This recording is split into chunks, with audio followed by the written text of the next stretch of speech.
2 oras biyahe ko galing Pasig papunta dito sa Rockwell. Lalakad pa nga ako eh.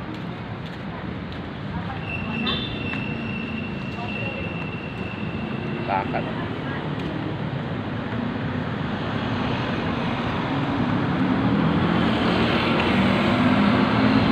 Kahit injury, lakad pa rin. Ganun talaga ang sinumpa ang tadhana. Kahit pilay-pilay, lakad pa rin. Pero sana mawala na to. Grabe. Kung ano-ano na lang iniinom kong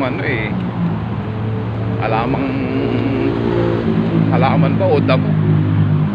Mga dahon-dahon para matanggal tong sumpa. Grabe, napakasakit.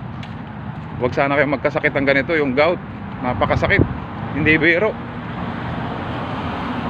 Sabi ko nga hindi baling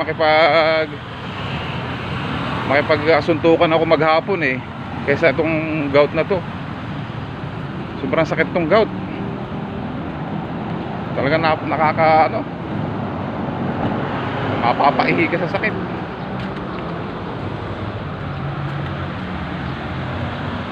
Oh sir, ihi ka? Ulat.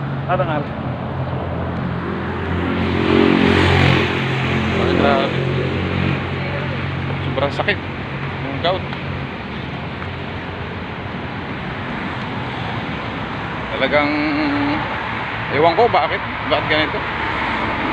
Kung nama na ba to, talagang nasa dugo namin. Sobrang sakit ng gout. Ay, sana mawala na.